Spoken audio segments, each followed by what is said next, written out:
దేవయాని చక్రపాణి దగ్గరికి వెళ్ళి ఇలా మాట్లాడుతూ ఉంటుంది. మర్యాదగా వసుధారను తీసుకుని ఈ ఊరు వదిలేసి వెళ్ళిపోండి. మీకు ఎంతో కొంత డబ్బిస్తాను బ్రతకడానికి.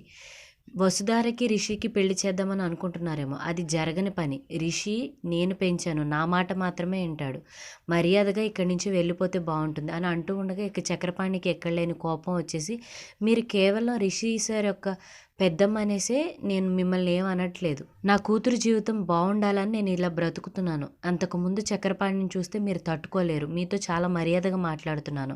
మర్యాదగా మీరు ఇక్కడి నుంచి వెళ్ళిపోతే బాగుంటుంది అని చెప్తూ ఉన్నా సరే దేవయాని వినకుండా ఇక తన్ని మాటలు అంటూనే ఉంటుంది. ఇక మీరు నా కూతురుని ఒక్క మాట అన్నా సరే ఇక నాలో వేరే చక్రపాణిని చూస్తారా అని గట్టిగా అరుస్తూ ఉండగా ఇక దేవయానికి భయం వేసి, ఏంటి చక్రపాణి ఇలా మాట్లాడుతున్నాడు, సైలెంట్గా ఉంటేనే మంచిదేమో అని సైలెంట్గా ఉన్న టైంలో వసు అలానే రిషి ఇద్దరు కూడా వసుధారి ఇంటికి వస్తారనమాట. ఇక రిషి దేవయానిని చూసి, ఏంటి పెద్దమ్మ నువ్వు ఇక్కడ ఉన్నావు అని అడుగుతూ ఉండగా ఇక సైలెంట్గా అక్కడి నుంచి ఇద్దరు వెళ్ళిపోతారనమాట. వసు చక్రపాణితో అంటూ ఉంటుంది, ఏంటి నాన్న ఆవిడ వచ్చింది, ఏమంటుంది వచ్చి అని అడుగుతూ ఉండగా వాళ్ళ నాన్న మాత్రం ఏం మాట్లాడు. ఆమె అడిగిన ప్రశ్నలన్నిటికీ నేను సమాధానం చెప్పానమ్మా అని చక్రపాణి అంటూ ఉంటాడు. రిషి దేవయాన్ని తీసుకుని ఇంటికి వెళ్తూ ఉండగా కారులో వాళ్ళ పెద్దంతో ఏం మాట్లాడనమాట. ఇక అదే టైంలో వసుధార రిషికి మెసేజ్ చేస్తుంది, థ్యాంక్ యూ రిషి సార్, నాకు మీటింగ్లో హెల్ప్ చేసినందుకు అని అంటూ ఉండగా, నువ్వు ఈ మెసేజ్లు ఆపేసి మెషిన్ ఎడ్యుకేషన్ గురించి ఇంకా ఆలోచిస్తే బాగుంటుంది అని అంటూ ఉంటాడు. ఇక దేవయాని రిషిని గమనించి, ఎవరితో నన్ను చాట్ చేస్తున్నావు అని అడుగుతుంది.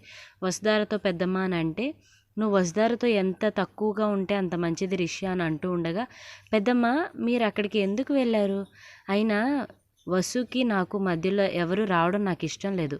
నేను ఈ సమస్య నేనే పరిష్కరించుకోవాలనుకుంటున్నాను. దయచేసి మా ఇద్దరి మధ్యలోకి మీరు రాకండి పెద్దమ్మ అని అనేసరికి వసుధారికి ఒక్కసారిగా షాక్ అయిపోతుంది అనమాట. ఇక ఇంట్లో దేవయాని ఎక్కడికి వెళ్ళిందా అని జగతి ధరణిని అడుగుతూ ఉంటుంది. మహేంద్ర ఇలా అంటూ ఉంటాడు, దేవయాని వదిన బయటికి వెళ్ళిందంటే ఎవరికో మూడినట్టే అని అంటూ ఉండగా జగతి అంటుంది, ఎందుకు మహేంద్ర పద్దాక అలానే మాట్లాడుతూ ఉంటావు అని ఇక ఇద్దరు మాట్లాడుకుంటూ ఉండగా రిషి అలానే దేవయాని ఇద్దరు కూడా ఇంటికి వచ్చేస్తారు. ఈ వీడియో కనుక మీకు నచ్చినట్లయితే please like, share and subscribe to my channel. Thank you for watching this video.